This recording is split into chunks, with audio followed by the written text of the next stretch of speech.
allons donc aborder le dernier thème de cette émission, et d'ailleurs c'est votre sujet de prédilection, la réconciliation. La première question, vous présentez déjà comme le neutre réconciliateur, c'est comme ça qu'on vous appelle. Alors expliquez-nous pourquoi vous vous présentez comme tel. Madame, depuis un quart de siècle, notre pays s'est engagé dans un processus qui nous a conduit de guéguerre entre les leaders politiques à une véritable guerre. Et depuis toutes ces longues années de crise, les affrontements, les tueries ont amené ces différents camps, ces différents leaders à un point de non-retour. Nous étions arrivés en 2010 à une situation où nous savions, et je l'ai dit, j'aurais préféré infiniment ne pas avoir eu raison. J'avais dit, si, en allant à cette élection, si Laurent Gbagbo gagnait cette élection, nous ne ferions pas l'économie d'un affrontement. Si Alassane Ouattara gagnait cette élection, nous ne ferions pas l'économie d'un affrontement. Si Henri Konan Bédié gagnait cette élection, nous ne ferions pas l'économie d'un affrontement. Pourquoi? Parce que ces frères, dans leur volonté de gouverner, sont arrivés à un moment donné à une haine viscérable entre eux. Et mon principe, c'est que, madame, quand deux se battent, l'œuvre de réconciliation incombe toujours à une tierce personne. J'ai estimé qu'à ce niveau donc, de la situation, il fallait un sang neuf. Il fallait quelqu'un à équidistance de ces différents leaders, quelqu'un suffisamment en retrait de ces querelles de clochers pour venir rassembler les Ivoiriens, réconcilier les Ivoiriens, solder le lourd contentieux de toutes ces années d'hostilité afin que la Côte d'Ivoire puisse repartir de plus belle vers son destin, qui est un destin de prospérité, de partage et d'hospitalité. D'accord. Alors, allez-y. Et vous vous positionnez comme ce neutre réconciliateur. Je le suis. 5 ans après, 2010. 5 ans après, et aujourd'hui plus qu'hier, je le suis. Si je suis des 14 candidats de l'élection 2010, hormis le président sortant, qui est candidat parce qu'il défend son bilan, des 13 autres, si je suis le seul à être à nouveau candidat, c'est parce que entre les deux tours, souvenez-vous, madame a rappelé, j'ai eu moins d'1%, mais ces moins d'1% m'ont donné à être 7e sur 14, quand même. Qu'entre les deux tours, j'ai été approché par l'un et par l'autre, que j'ai expliqué poliment à l'un et à l'autre de bien vouloir accepter de me laisser dans ma position de neutralité. Au président Laurent Gbagbo, j'ai ajouté, ainsi, Monsieur le Président, je serai plus utile demain à la Côte d'Ivoire et je vous serai plus utile.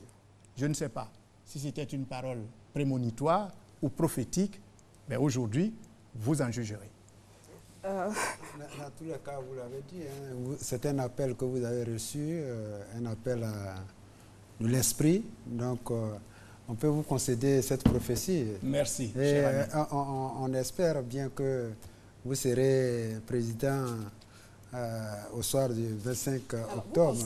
Vous pensez que pour réconcilier les Ivoiriens, c'est seulement au poste de président de la République que vous pouvez le faire, c'est bien cela? Oui, madame. Expliquez-nous pourquoi. Mon intrusion sur la scène politique ivoirienne a une histoire. Quand j'ai eu cette terrible vision de l'horizon difficile de la Côte d'Ivoire, j'ai rédigé sur la base de cette vision, un document qui était intitulé « Pardon, réconciliation et paix en Côte d'Ivoire ». J'ai brandi ce document sur ce plateau en 2010. Et ce document, j'ai parcouru tous les partis politiques. Il n'y a pas un seul leader politique en Côte d'Ivoire qui n'ait pas été visité pour dire attention, ce qui arrive est grave, voilà ce qu'il faut faire. Les chancelleries accréditées en Côte d'Ivoire, il n'y a pas une seule qui n'ait été visitée au moins par 2 fois.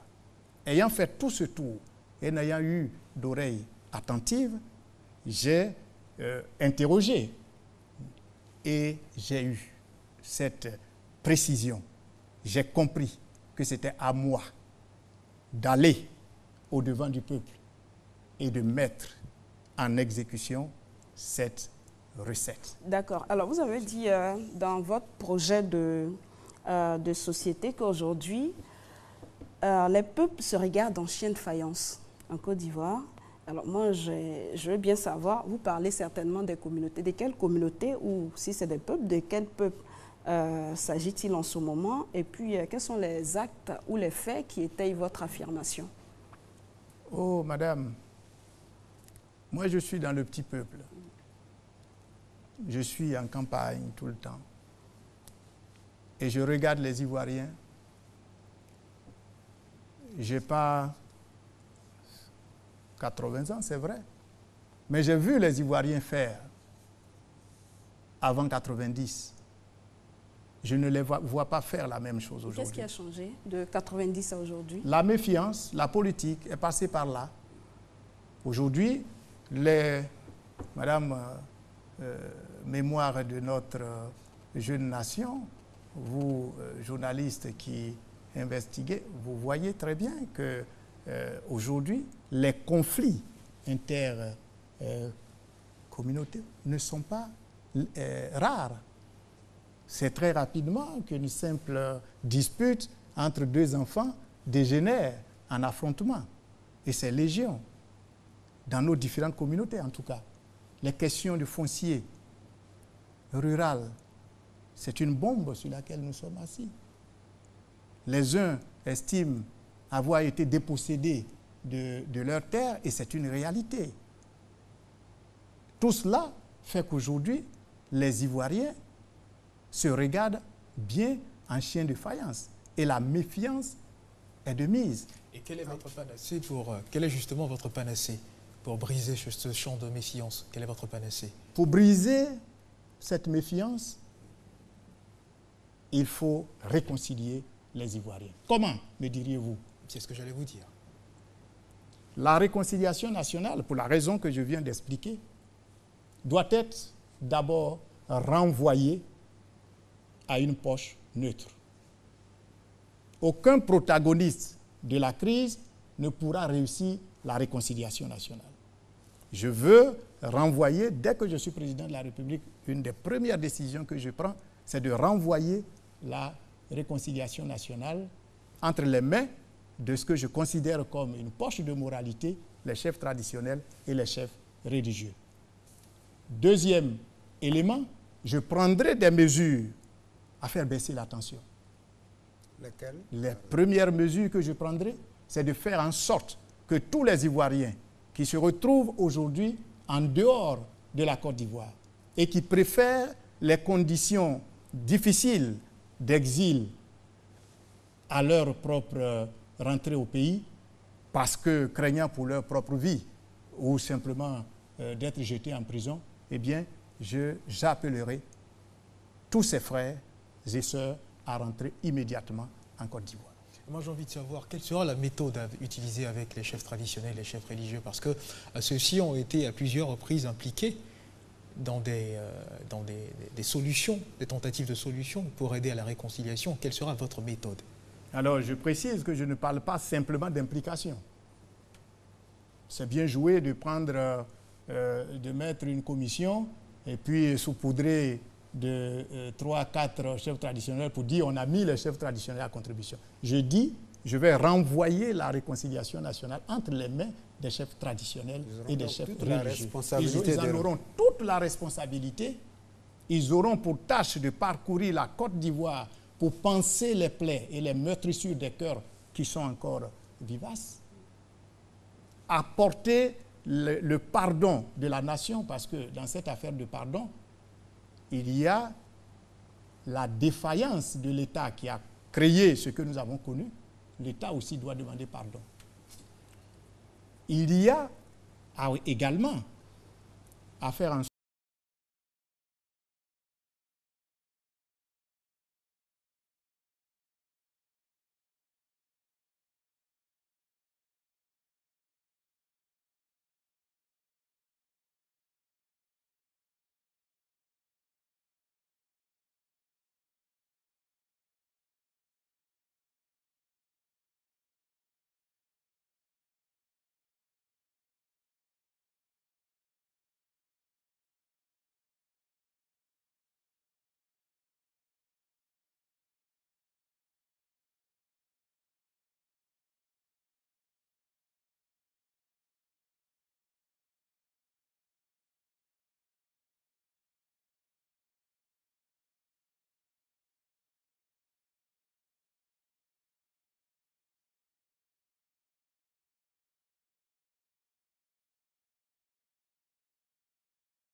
plusieurs gouvernements responsables et nous regarderons comment nous pouvons nous entraider à maintenir nos concitoyens. Allez-y, Igor.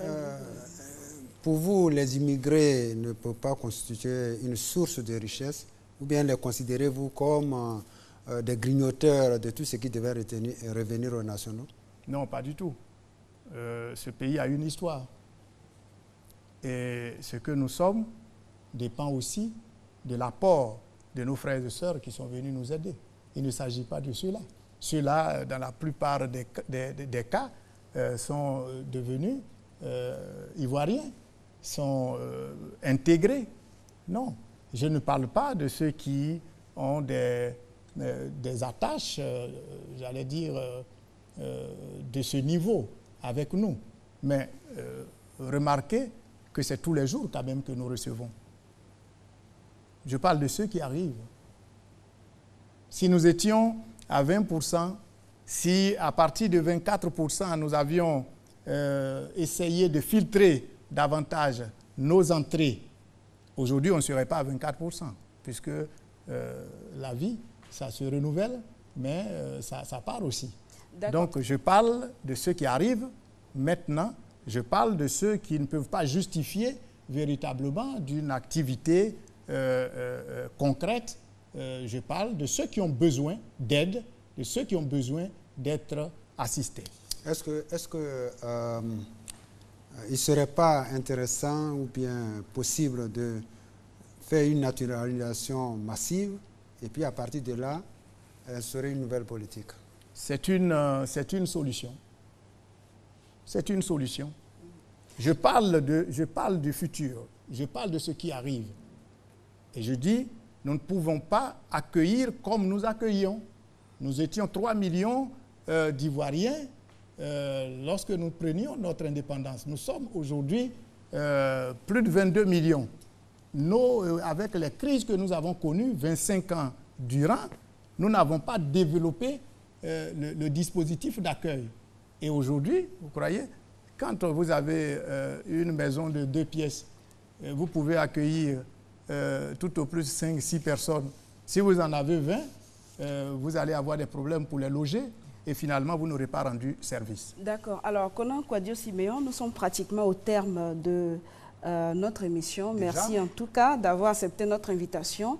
2 petites questions. Vous répondez très rapidement. Nous nous positionnons déjà au soir du 25 octobre. Vous êtes élu président de la République, comme vous le souhaitez. Votre première action, ça sera laquelle? Ma première action, ça sera de demander à tous mes compatriotes à l'extérieur du pays de rentrer. Très bien. Et prenons le cas contraire, vous perdez l'élection. Que feriez-vous? Je perds les élections, ce qui n'est pas probable. J'aviserai. Très bien. Merci en tout cas de votre présence sur ce plateau. Face aux électeurs, ce soir, c'est terminé. Nous recevions Konan Kouadio Siméon, candidat indépendant à la présidentielle de 2015. Merci de nous avoir suivis. Ce programme se poursuit demain à la même heure avec l'une des 2 femmes qui sollicite le suffrage des Ivoiriens, la candidate du RPCIP, Lagou Adjoa Henrietta. Pour ma part, je vous dis au revoir.